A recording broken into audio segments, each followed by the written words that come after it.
Hi everyone, welcome to ZV NFT. I just got back from a run and it is no makeup Sunday, okay? So just thought I'd get that out of the way.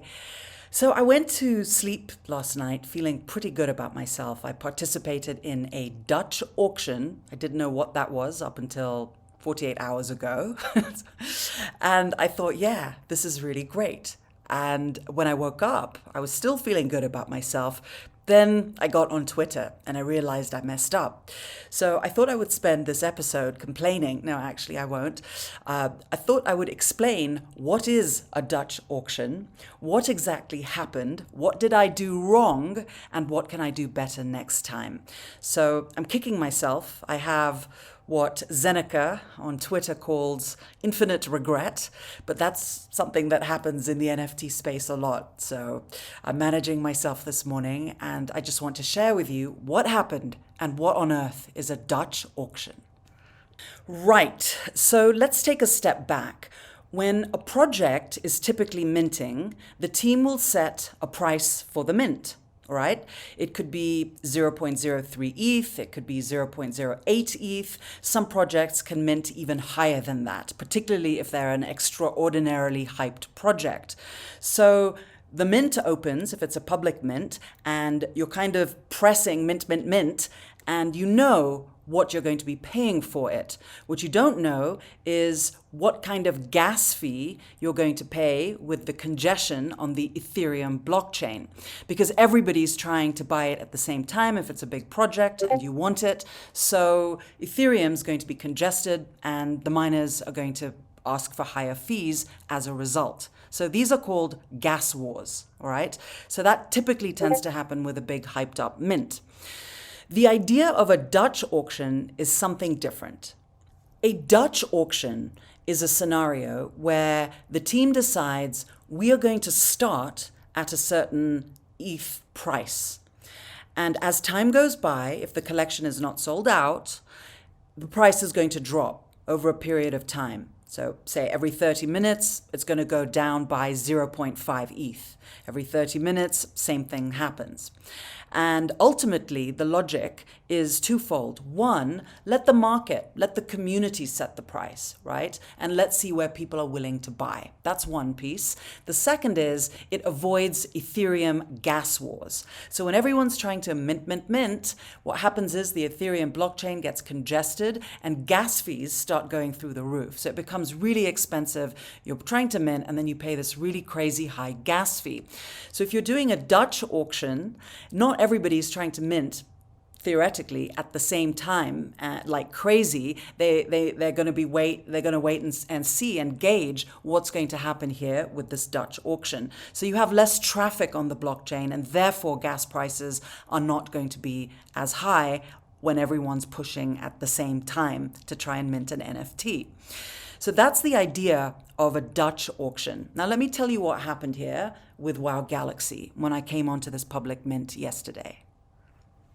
I came onto the site, I connected my wallet early, I thought I'd take a risk and just participate in what I think is this amazing World of Women community. And now there's WowG, the Galaxy, which is an opportunity to buy in at a much lower price than the current floor of the entire Genesis collection. So I was like, okay, I minted a Wow Galaxy at the beginning of the auction and I took the screen grab. Then I see here, on the bottom left, you can see 57 out of 10,000 minted. And that gave me pause. I was like, wait, not everyone's going crazy here. Why did I do that?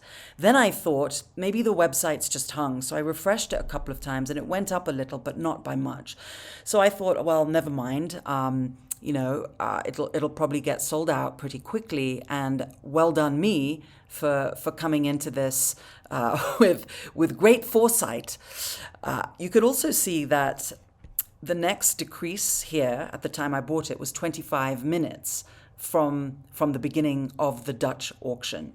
What I should have done was two things. I should have waited to see what happened. I should not have FOMO'd in because, ladies and gentlemen, FOMO is real and I have it. Sometimes when I look crazed, clutching my hair, clutching my hands, or squeezing my eyes tightly shut and frantically checking Twitter or a floor price. This is FOMO. The characteristics of it are dangerous. Anyway, I FOMO'd in. That's what I did. I was emotional. What I should have done was wait. It's kind of a game of chicken, right? Where are we going to land? At what point do you actually mint? So one of the things I could have done is I could have gone to Discord. I'm on the World of Women Discord community, and I could have seen what the community is saying in some of the different categories here. I could have gone to the general chat. I could have tried to game it out with people that could have helped support me in this process, rather than just boom, deciding just do it and go to bed and high five, yay me. When I got up this morning, I saw that the price had actually gone down in the Dutch auction by a third, and the floor price had actually gone down with both WowG as well as the Genesis collection. And when the reveals typically happen on OpenSea, it usually means the price dumps. So that's 3 big dumps I have to look forward to. It taught me that I need to chill. So as I was beating myself up, I took a look at what some of the more experienced people were saying, and it made me feel, a little bad. And then I looked around a little bit more until I found something that made me feel okay.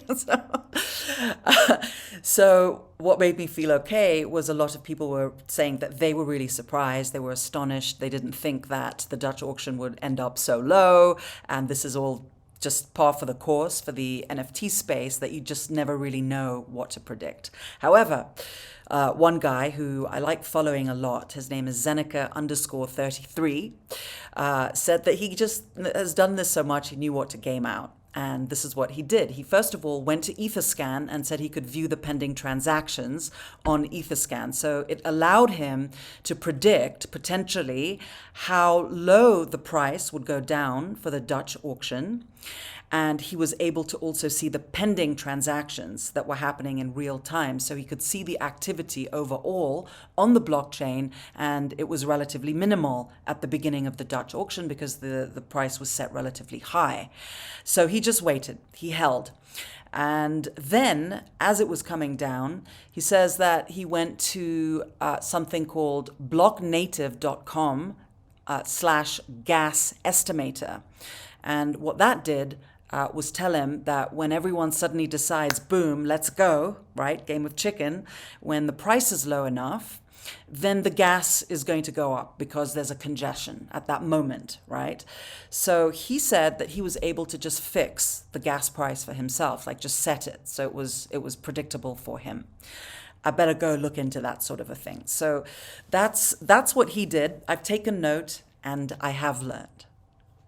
My 2 big takeaways are this. It's okay, I'm learning, things happen, and the next time there's a Dutch auction, I'll be a lot more vigilant, I'm a lot more careful, a lot more strategic, and I will know what to do.